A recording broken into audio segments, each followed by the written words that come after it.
Hello, thank you for watching, and welcome to the next video in my series on basic statistics. Now, a few things before we get started. Number one, if you're watching this video because you are struggling in a class right now, I want you to stay positive and keep your head up. If you're watching this, it means you've accomplished quite a bit already. You're very smart and talented, and you may have just hit a temporary rough patch. Now I know, with the right amount of hard work, practice, and patience, you can get through it. I have faith in you. Many other people around you have faith in you. So should you.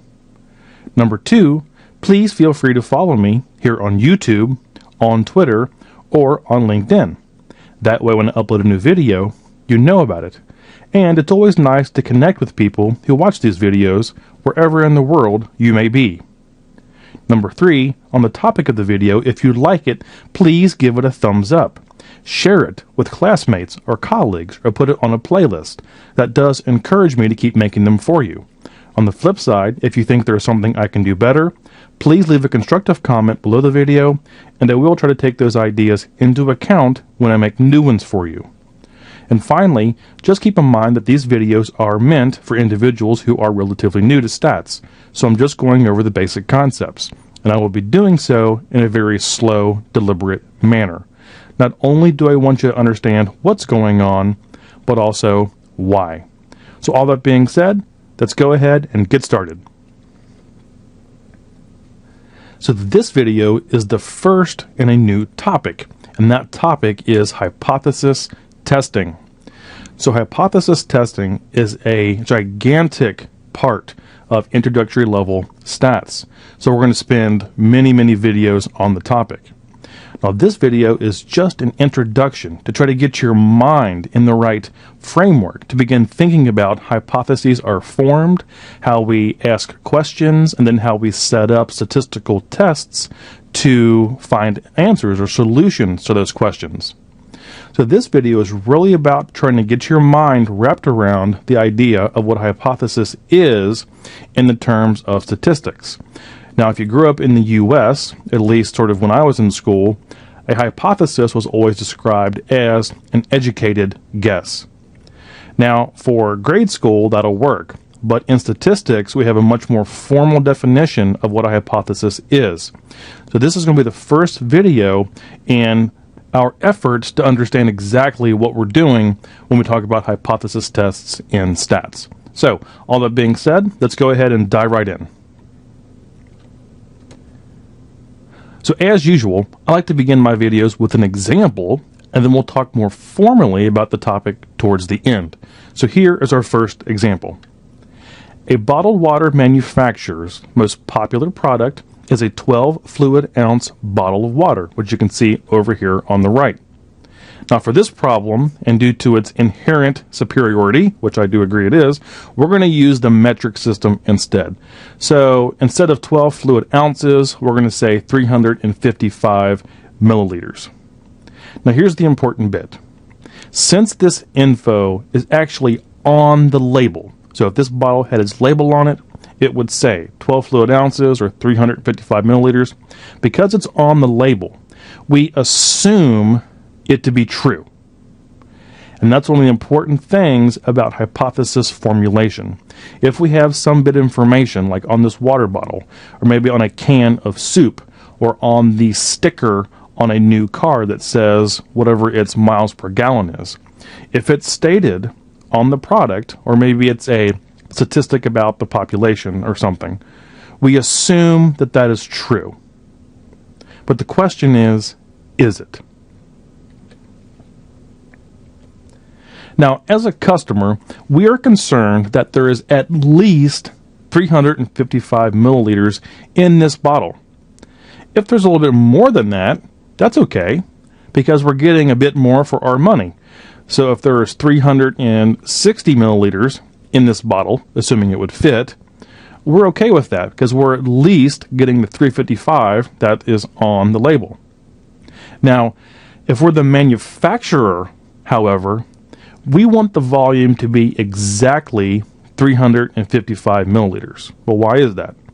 Well, we don't want upset customers if we underfill it. So if we're consistently making bottles with 350 milliliters and our customers sort of find out somehow, they are not going to be happy because they are paying for less than we say that we are giving them. But we also do not want a higher cost of production or overfilling. So if we're putting 360 milliliters in each bottle times tens of thousands of bottles, that's a lot more water in the bottles than we are actually think we're selling. So we're actually putting more water into current bottles instead of that water going into future bottles. See what I mean? So for the customer, we want to know if there's at least 355 milliliters. If we're the manufacturer, we want it to be exactly 355. If we underfill, we're cheating the customer. If we overfill, we're cheating ourselves because we're creating higher costs of production.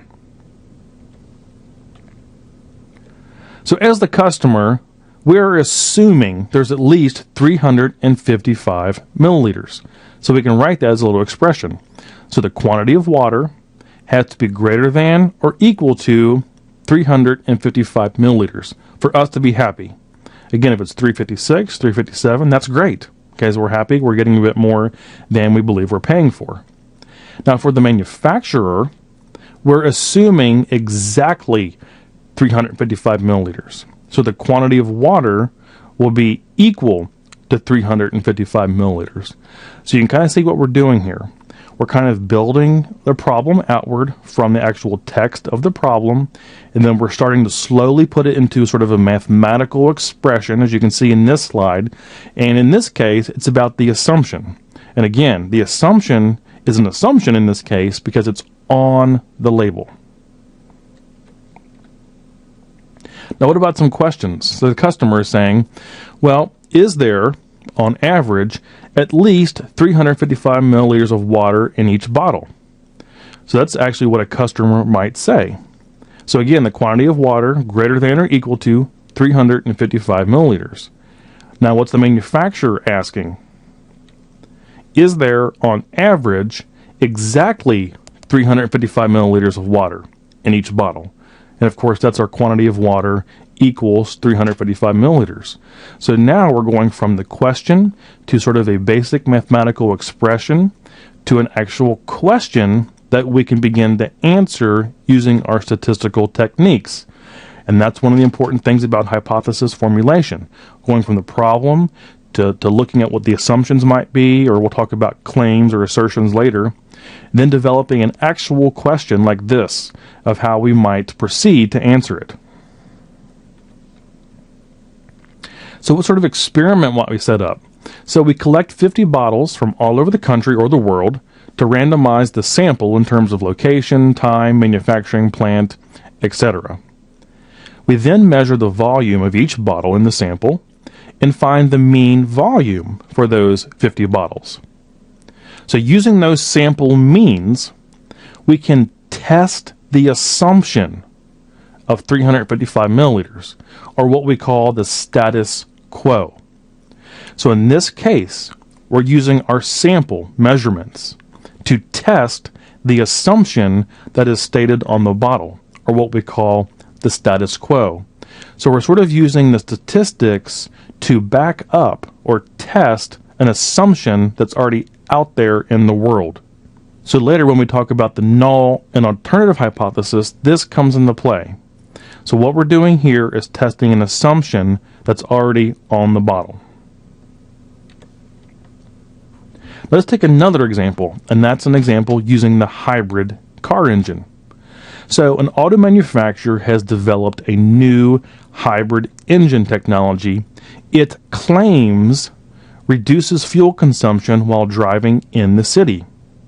The claim is that the new technology improves fuel efficiency, making it better than the old engine that produces 30 miles per gallon.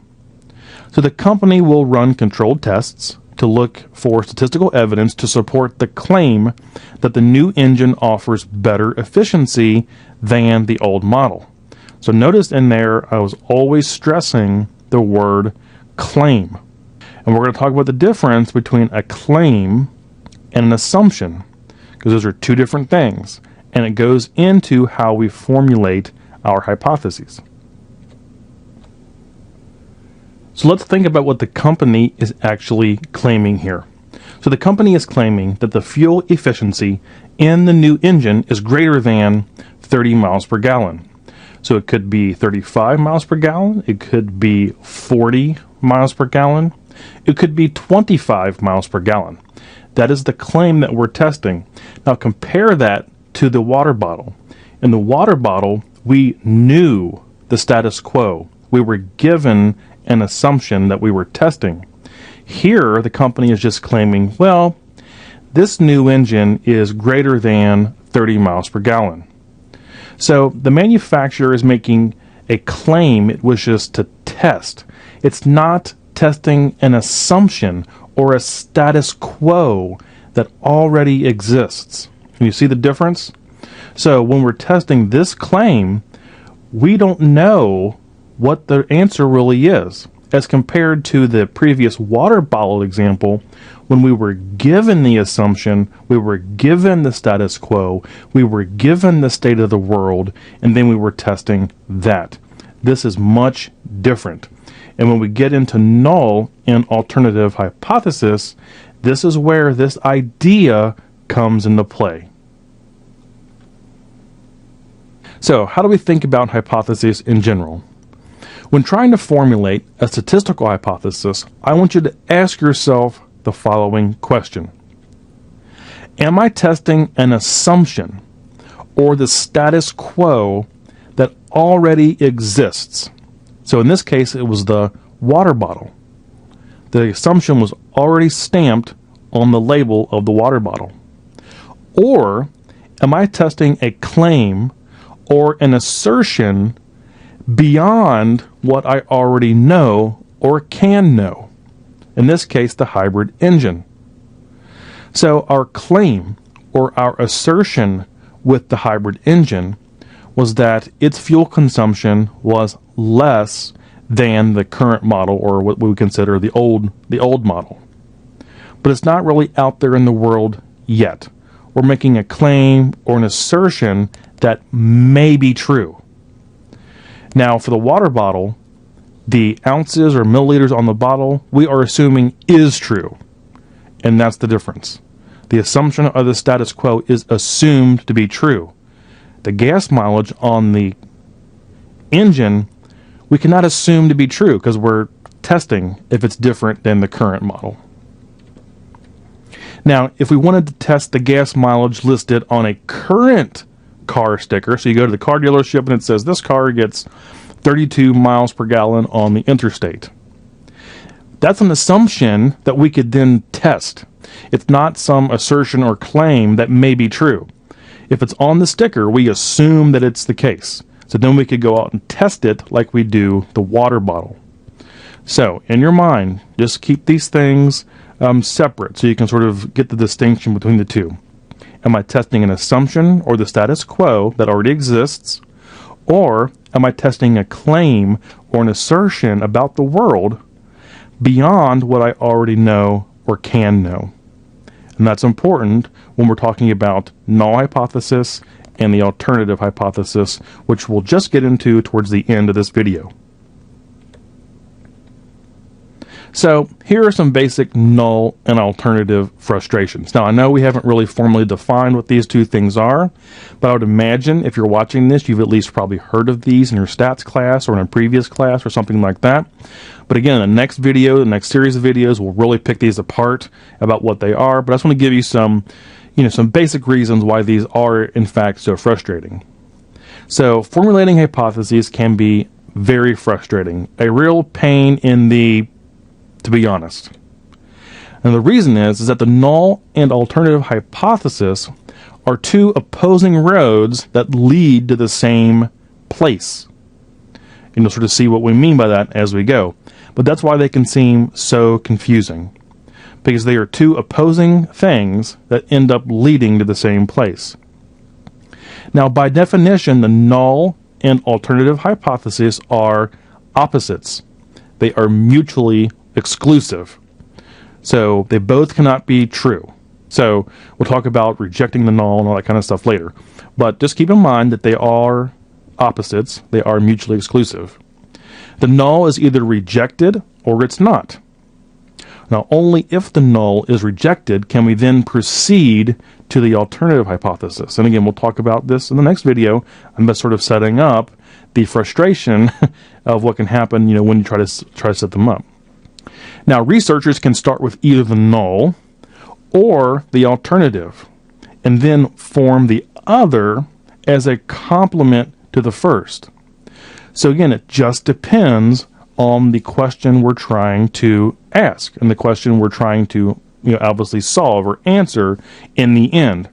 But you can start at either place. You can start with a null hypothesis and then form the alternative based on that, or you can start with the alternative hypothesis and then form the null based on that. So you can start at either place.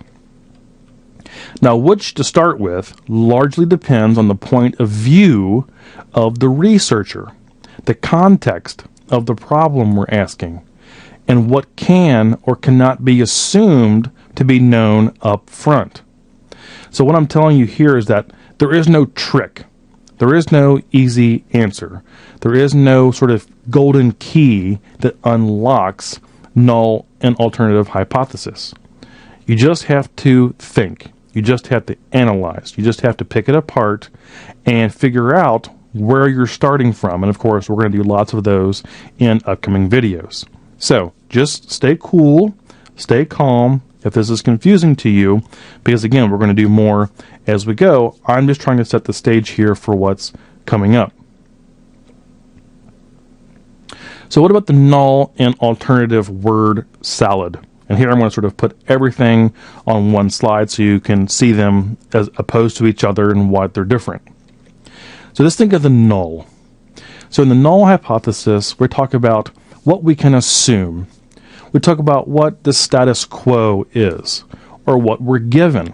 So think of the water bottle. We can assume there is 355 milliliters in it because it's on the label. We assume that that's the status quo, that that's the way every bottle is.